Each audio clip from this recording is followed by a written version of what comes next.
दोस्तों नमस्कार, मैं अनिल विज्ञान का एक छात्र धर्म, राजनीति और इतिहास को विज्ञान की नजरों से देखने का जिज्ञासु।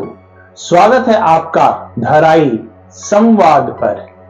तथ्य, धर्म, राजनीति और इतिहास के पन्नों से लेकिन निर्णय आपका। जेएनयू में वामपंथी विचारधारा का दबदबा और मीडिया में इसके प्रभाव ने मुझे वामपंथी विचारधारा को जानने व समझने के लिए प्रेरित किया। वामपंथी विचारधारा का मुख्य स्रोत मार्क्सवाद है। मार्क्स समाज को दो भागों में बांटता है, शोषक और शोषित।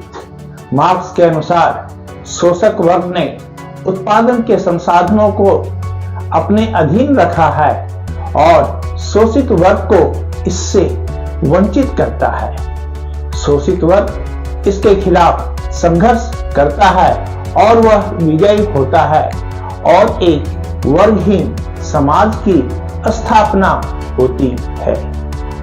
मार्क्स का यह उद्देश्य सिर्फ और सिर्फ हिंसा से ही पूरा हो सकता है। मार्क्सवादी विचारधारा के तरीकों से समाज सहमत नहीं, क्योंकि यह हिंसा को जन्म देती है। लेकिन यह जानना आवश्यक है कि यह लोगों को अपनी ओर आकर्षित क्यों करता है। मार्क्सवादियों की यह विचारधारा कि समाज में अत्यधिक आर्थिक असमानता नहीं होनी चाहिए, लोगों को बार बार अपनी ओर आकर्षित करती है और यह आकर्षण मार्क्स के पहले प्लूटो जैसे विद्वानों का भी रहा है। आइए दोस्तों, हम सबसे पहले यह जानने की कोशिश करें कि यह असमानता क्यों होती है।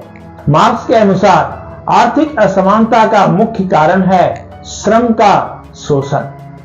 लेकिन अगर सामाजिक तथ्यों का आकलन और एनालिसिस किया जाए तो पाएंगे कि आर्थिक असमानता का मुख्य कारण है असमान मानसिक व शारीरिक क्षमता। आर्थिक असमानता की मूल वजह है प्रकृति के द्वारा सभी मनुष्यों को एक समान न बनाया जाना। प्रकृति ने सभी मनुष्यों को एक समान इंटेलिजेंट, परिश्रमी और शक्तिशाली नहीं बनाया। लेकिन अगर प्रकृति ने हमें असमान बनाया तो फिर समानता का सिद्धांत क्यों? क्योंकि हम मनुष्य हैं, हम एक समाज में रहते हैं।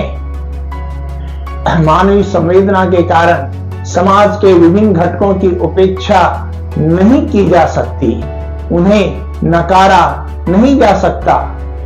यह असमानता और उपेक्षा समाज के लिए, सरकारों के लिए और धर्म के लिए घातक हो सकती है और यही वजह है कि सरकारें और राजनीतिक दल आज वेलफेयर स्टेट्स बन गए हैं।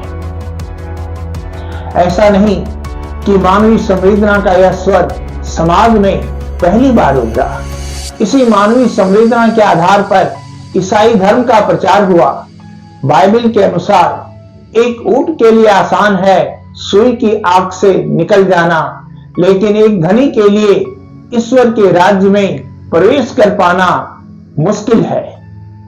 इसी मानवीय संवेदना के आधार पर इस्लाम का प्रचार हुआ और वह समानता और भाईचारे का धर्म कहा जाने लगा। इसी मानवीय संवेदना को भी सिख धर्म में जोड़ दिया गया। बंद चखो, इसी मानवीय संवेदना को भी हिंदू धर्म में जोड़ दिया गया। दरिद्र सेवा ही नारायण सेवा है। कम्युनिज्म ने इसी मानवीय संवेदना पर जोर दिया, लेकिन उसने धर्म को इससे अलग कर दिया, यह कहते हुए कि धर्म जनता की अफीम है। मार्क्स ने इस सिद्धांत को उस समय प्रतिपादित किया जब इंडस्ट्रियल रिवॉल्यूशन का दौर था और देश वेलफेयर स्टेट्स नहीं थे। समाज कम्युनिज्म के उद्देश्य से तो सहमत है, लेकिन उसके सिद्धांतों और तरीकों से असहमत, क्योंकि ध्येय की प्राप्ति के लिए हिंसा का सहारा।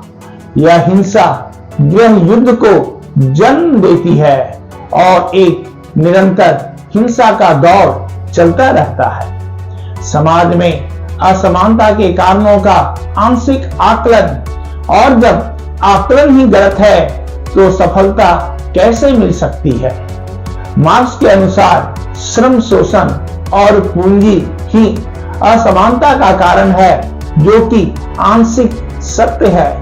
मार्क्स शारीरिक व मानसिक असमानता के बारे में कुछ नहीं कहता और उसे कैसे दूर किया जाए इसके बारे में भी कुछ नहीं कहता। निरंकुशता। इतिहास बताता है कि जहां कहीं भी कम्युनिस्टों का शासन रहा है, वहां के शासक निरंकुश और तानाशाह रहे हैं। इस व्यवस्था के अंतर्गत नागरिकों के मौलिक अधिकार, अभिव्यक्ति की स्वतंत्रता और प्रेस के अधिकार छीन लिए जाते हैं। जरा सोचिए, अगर आपके अधिकार, हमारे अधिकार छीन लिए जाएं तो हमें कैसा लगेगा। कम्युनिस्टों के शासन में उन कम्युनिस्टों की भी हत्या कर दी जाती है जो शीर्ष के विरोधी हैं, या फिर उन्हें उन देशों में शरण लेनी पड़ती है जो अपने प्रजातांत्रिक मूल्यों के कारण जाने जाते हैं।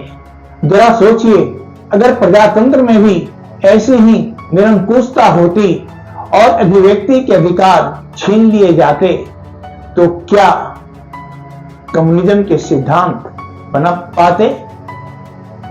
कम्युनिज्म सिर्फ आर्थिक कारणों पर ही जोर देता है और धर्म, भाषा और राष्ट्रीयता को इग्नोर करता है। लेकिन इतिहास साक्षी है कि धर्म इतिहास में मनुष्यों को जोड़ने की सबसे ताकतवर कड़ी रही है। दोस्तों, ये आर्थिक असमानता को दूर करने की तो बात करते हैं, लेकिन जनता को अंत में तानाशाही, निरंकुशता और हिंसा ही मिलती है। दोस्तों, आपको मेरा यह वीडियो अगर पसंद आया तो आप इसे लाइक करें, शेयर करें और सब्सक्राइब करें। नमस्कार, धन्यवाद।